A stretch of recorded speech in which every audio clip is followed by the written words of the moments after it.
Hello everyone, this is Vet Talk and I'm your host, Sergeant Gonzalo Duran. I'd like to start off by thanking our executive producers, JM Empire Media and Vero G Productions. This episode is sponsored by our friends at Has Hearts, a Michigan-based nonprofit dedicated to bringing veterans and artists together to make art. Check out their website at www.hasheart.us.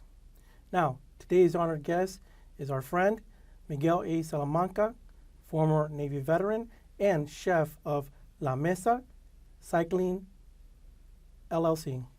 Miguel, thank you for being here.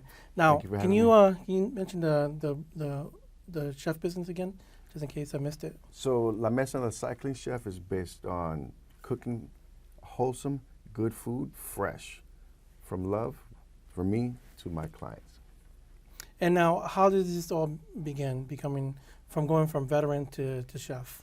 Well, I went to college after I left the Navy, got my degree, master's and a bachelor's degree, but I found out my passion was more cooking. So I went a totally different route. I decided that cooking was the best thing to do, and I have progressed since then and love what I do, and I want to present everything that I do, all my food, my creations, to my customers and my clients, and with the best amount of love as possible. That's beautiful. Now, leaving school, now, did you use the GI Bill, or was that before? So for my bachelor's degree, I was able to use my post 9/11 GI Bill. That's something that came with my time in service after having served 11 years Navy. That paid for my schooling. I have no bills to pay for as far as tuition is concerned. Happy about that. That's always one of the recruiters' little options to help us out to get out there. So just an FYI. Now, being a chef, where did your passion for love of cooking come from, though? Well, my children, I learned that I don't want them to be eating anything from box, frozen food, anything like that. So I figured, let me start by making stuff that is made from real fruits, vegetables, meats, nothing that's processed, and isn't going to cost me an arm and a leg. And with that progressed my passion because they love it. I went on to other people and they love my food. That's where my passion comes from. Now, I've been fortunate to be a customer, so I know for a fact it's delicious, and I'm very happy. I believe I gave it 5 stars before. Yes, indeed. Now, with your like most chefs that I've met always have like a special type of dish or maybe some type of method that they do. Do you have anything specific like that? Well, for me, when I come up with anything that I create, I usually will ask the person that I'm cooking for, what is he looking for? What do you want? What are your dietary needs?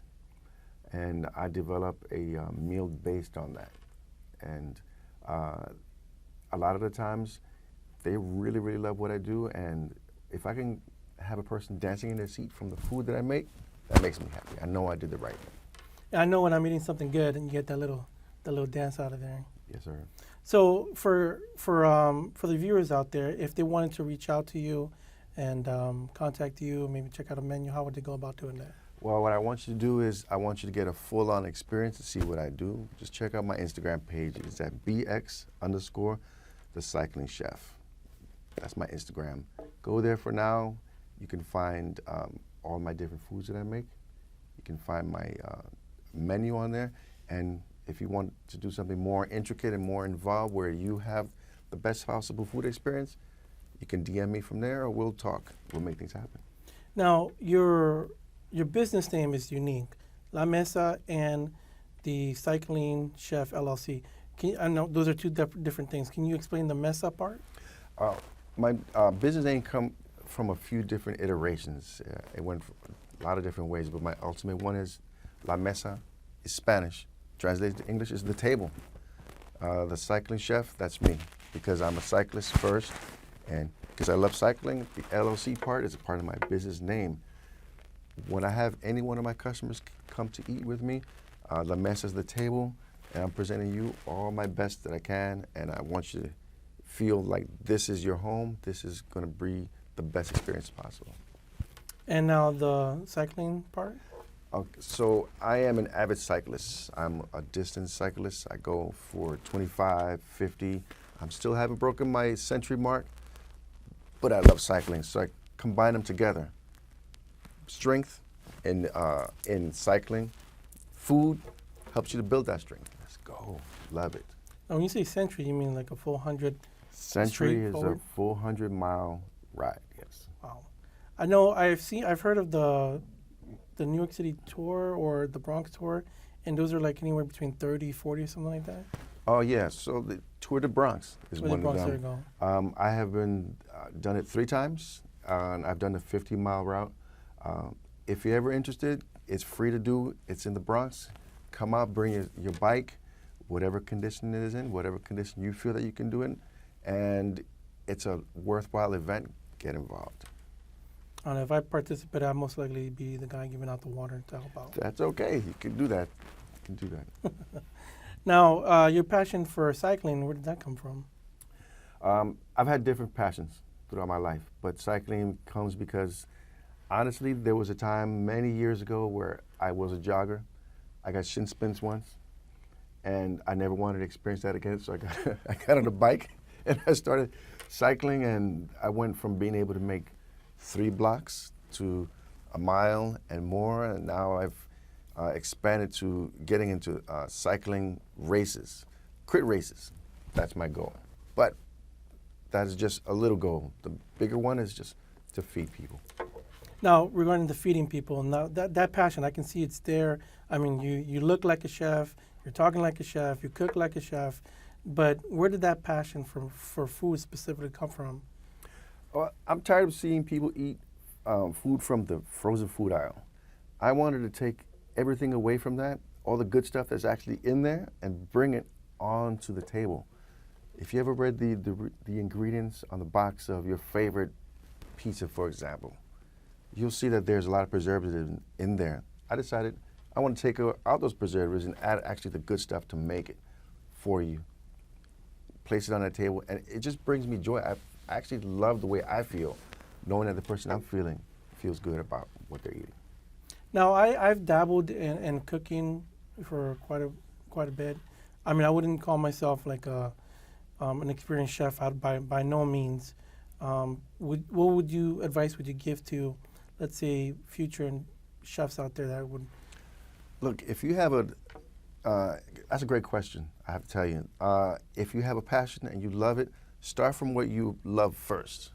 If you learn something from your parents, your mom, your dad, that you thought was really good, build on that, expand it, and keep making it until you get it to the point that it's better than what they make. It may not be better, but just try and give it to people around you, the food that you make, and now start building on that. Pick out recipes, start with the easy ones. Start with anything that is easy as salt and pepper on a steak. Throw it in a hot skillet. Make sure that it works 3 to 4 minutes on both sides. Make sure you have the right temperature involved. Study and learn and build from your mistakes. This way your mistakes now become the best that you can possibly be. One of the items you mentioned was steak. Now, for me, that's my go-to thing. I like to, and the delicacy when it comes to how you prepare it and how you do it, from priming it to seasoning it, a couple hours to a day earlier, etc. And even the type of material that you use to cook it in, or if it's pan or if it's oven, etc. What would you say is your method of cooking steak? Well, I keep it simple because I have people in front of me, and I want them to know that, hey, look, the simplest ingredients can make the best steak possible. So really big, strong skillet, high heat, a little bit of oil on there. I use olive oil. You make sure you season the steaks both sides. Salt, pepper, you can add some garlic if you like. Make sure that the steak is at room temperature, and I like to use thick steaks. Thinner steaks require less time. Thick steaks require more time on the skillet. Place it on that hot skillet. Make sure that it's nice and cooked, but not too much. Look, you want to make sure you get the right temperature. Temperature is going to be at the one that's going to work best. Please don't overcook your steak. An overcooked steak is not fun. Don't ever do it. You may think it is, but no. Now, once that is done, what I like to do in addition, I'm going to baste it. I'm going to give it some butter. I'm going to give it some rosemary, some garlic, and I'm gonna give it about a teaspoon or tablespoon of that butter in there. Start basting it. Butter, rosemary. Make sure that it's touching the steak until you feel that you're comfortable, that it's ready to come out. Place it on a nice rack on your table and let it rest. Don't cut it right away, because then it'll bleed all over the place. It's not blood, but it'll start to seep out the liquids from the inside. You don't want that. Let it sit for a little bit, maybe 4 to 5 minutes, cools down. Now cut it up, plate it, serve it. Your customer would like it. Now, if you didn't follow those recipes, trust me, there'll be another chance to catch it. But, you know, we just talked about my favorite dish. Well, what about what's one of your favorite dishes? My favorite dish is simple. It's pizza. I love pizza. I learned how to make my own pizza rather than going to the pizza shop. I decided I wanted to make my own. So after lots and lots of errors, lots and lots of mistakes, lots of this is horrible, I was able to get a good pizza that I think works for me. And I do it in a skillet. Love to do everything in a skillet. So after I made my dough, I parboil it in the skillet, put it in the oven so that it goes from being soft to a little bit more hardened. I use San Marzano tomatoes. Those, you can find them, the brand in your favorite supermarket. I like to use that tomato. Sometimes I use cheeses, sometimes I don't. And pizza goes in there, mozzarella cheese if you want, it could be whatever it is. And pepperoni, I'm a fan. I love pepperoni. Bring it out, make sure the heat inside your oven is hot. Put it in there for about 10, 15 minutes. Bring it back out, make sure you have your oven mitts because you don't want to burn your hands. Place it on the table, let it cool down, cut it up, serve it, and you will love it. Your face will, and your body will thank you for it. You know, I love the camaraderie that pizza brings into, you know, a community atmosphere. You know, if you're in the military, if you're a professional, college students, you get pizza, it lightens up the mood. So I really like that. And now imagine if you're out there, even for like a special occasion on a day, you come out of nowhere with like handmade pizza out of nowhere. That's got to be a great conversation starter there. Yes, yes it is. Look, anything that's cooked right in front of you that looks fun and exciting is what I'm going to bring to the table. I'd like to sometimes have my guests cook with me so that you can feel what it's like to actually put your hands in whatever it is you're doing, and it brings a sense of ownership, joy. That's what cooking is all about. Now, when you said you like to, I've heard you say you like to do it in front of people, have them join in. So not only are you providing these food services, but you also provide private services as well? I do provide for private services. Private to me is important. Look, you can go to the restaurant all day, every day, but if you can have it cooked for you in your home, you can get the same, if not better quality, because I'm making it for you, and you're going to love it. Now, if they want to get to you, or you want them to go, you know, if they want to, for you to come to them, once again, how would they reach you? Please just go to my Instagram. You can see what I do because I want you to get a visual. BX_ the cycling chef. You will see what everything is all about, what I represent. I'm Private Service Navy. I'm a chef, and I'm going to bring you the best possible. We can talk after you view that, because I can tell you all day, but go to my Instagram first. And for, you know, we touched on your military service, you using the GI Bill to get your education. Now that you're a business owner, has the veteran services, or let's say veteran benefits, helped you along the way to getting this business started? That's a good question. You know, as a veteran, what I found out, there are some services that you can get here in New York City, where the cost of actually getting permits and or the actual licenses either be less, reduced, or free. And I managed to get a lot of it free. And I'm pretty happy about that. Yeah, I am aware of some of those programs. You know, even there's other programs like vendor's license that are provided for veterans. It's just that, you know, you maybe have to sign a different form or a secondary thing, but it's some leeways to help you out. Remember the pricing, maybe sometimes free. For things like that, you can check the city websites, state websites for veteran benefits. Also your local VA, vet center, and nonprofits that are out there to help veterans. And then you have veterans themselves that can pass off the information. Now, you started this business how long ago? I actually started in 2022 while I was working at a nonprofit. I just started as an LLC through a company called LegalZoom. You may have heard of it. They helped me out to build what I need.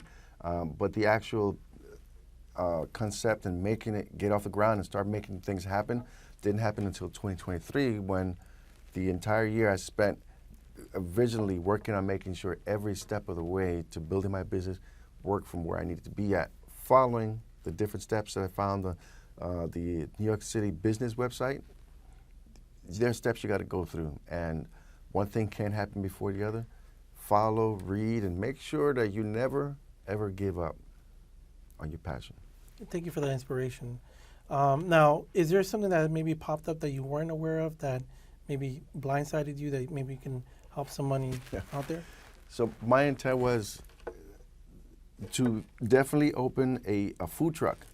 But here in New York, it turns out to open a food truck, there are only a certain amount of permits that are allowed throughout the year. A little over 400 of those. Well, by the time I looked into that, those permits are already passed out to each and every one of the food trucks you may see out there.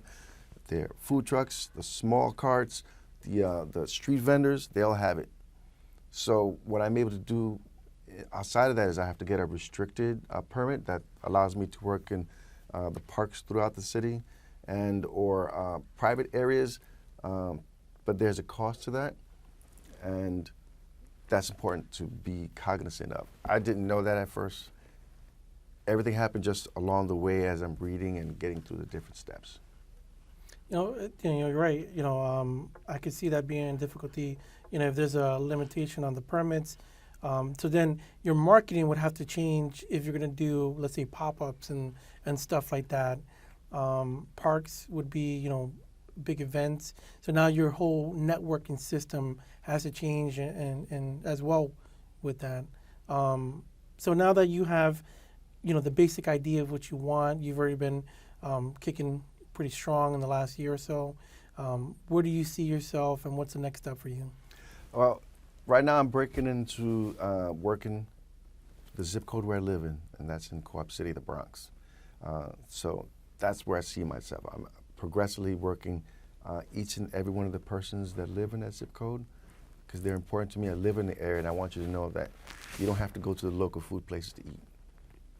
Go through me, I'll make it for you in your home, where you're comfortable, where you're safe, and you don't have to worry about things outside of your comfort and needs. Now, if let's say you ingrain yourself in the community, in the co-op section, and if somebody, let's say from the co-op, what would be what's easier, the zip code, or what was it code would that be? Co-op City is its own zip code, so it's 10475. So now let's say you're trying to take off that zip code. Once again, how would they reach you from that Co-op City zip code? Well, I've already entered an ad into the Co-op City Times newspaper where you can find what I do and what the cost is exclusively to Co-op City. You just look at the Times and you can call me. And your Instagram? And through my Instagram, BX_the Cycling Chef.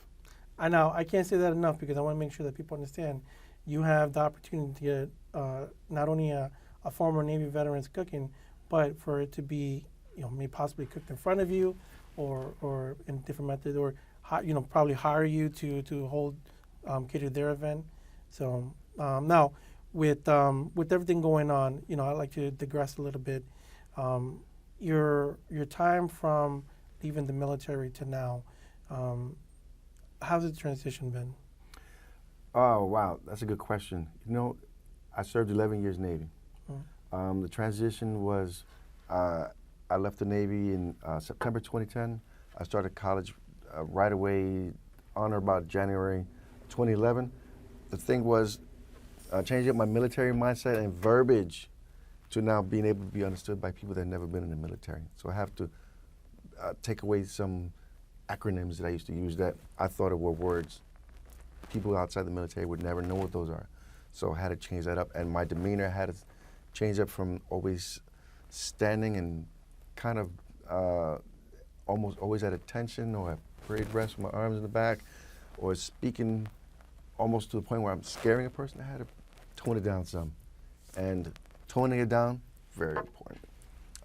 And I always kept in mind, look, the next thing is, while I'm working and studying, just what the Navy taught me, never quit, ask for help, and always lead from the front, and that's what I've been doing. Do you see your core values from the Navy instituted into your business now, or since you've gotten out? That's a good question. I'm handling food, and I want to make sure that the people that I'm feeding know that what I'm doing is the correct posture in each and every aspect, from cleanliness to serving to making sure what's on the table is what it's supposed to be and is served at the right temperature. So for me, I still feel that I embody Navy's honor, courage, and commitment.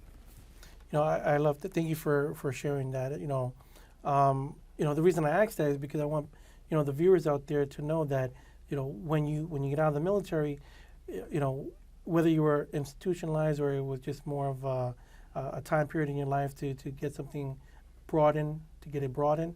Now that you're out, you have all these opportunities for veteran benefits.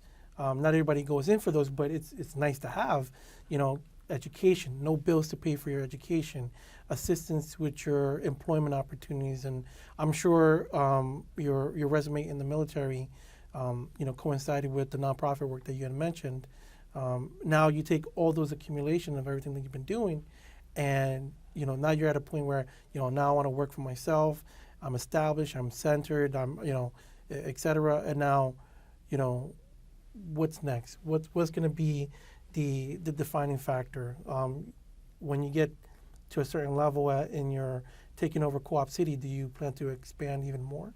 Oh yes, certainly. What I would really love to do is I want to now hire on veterans like myself that are passionate about cooking, and I'll make you my own freelance people so you can work throughout the city.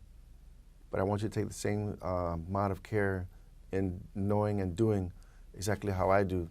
So when you represent my business, you're representing yourself. People need to know that we always lead from the front. Cooking is what we love, and people around you and me need to feel the same. So that's my goal. I want to hire on veterans, and I want to build generational wealth for my children because they are part owners to my business. It's beautiful. Yeah. It's something a lot of people don't think about in situating themselves. And I'm assuming your children are younger, Yeah. the younger side? Yeah, they're teenagers. And now they have a stake in this business for, once again, generational wealth. Mm-hmm. Generational wealth is important to me.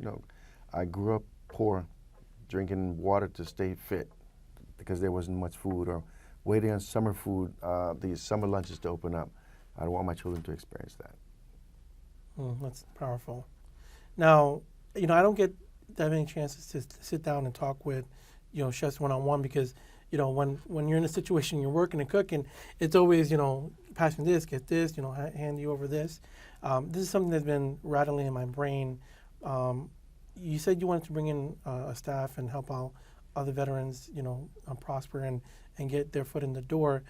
Would something, the sous chef concept work with you? Yeah, I'm perfectly okay with a sous chef. I'll take on an assistant. We'll make things happen. As a matter of fact, that's exactly the style that I'm reaching at right now. I have another person working with me that can take on the role or be my eyes when I can't see or maybe I miss something. This person will be able to observe and help me to make sure that what is getting on the table, the hospitality is great, smiles are great. Let's go, and we'll make it happen. I do want my chefs, when that time comes, to have somebody working with them so everybody can participate and make things happen. Well, I'm going to throw my hat in here. If there's a day where I can participate or help out, please let me know. I'll be honored to. Yes, let's go. Although, if I have to do the whole Gordon Ramsay thing, maybe just one time is enough for me, We'll keep it simple. We'll keep it just following the pace forward, and I'm easygoing. Just follow along, and we'll make things happen. Is there, speaking about chefs, is there any particular chef that you follow? Maybe so you have a style that you like to look at? I do have a couple of chefs. Yes, I do follow Chef Gordon Ramsay, and I follow other chefs, Aaron Sanchez, all my favorite, but I have so many. Look, all I can do is look in each and every one of the missions that they've established within their lives and how they're doing things, and I try and emulate the same along with my military, Navy background into everything that I do. Well, Miguel, thank you for being here today. And just for the viewers that may not have heard it the other few times that I've asked you, how would they reach you if they wanted to either get your food or have you cater for them or etc.? For now, you can find me on Instagram. If you've got Instagram, look for BX_the Cycling Chef.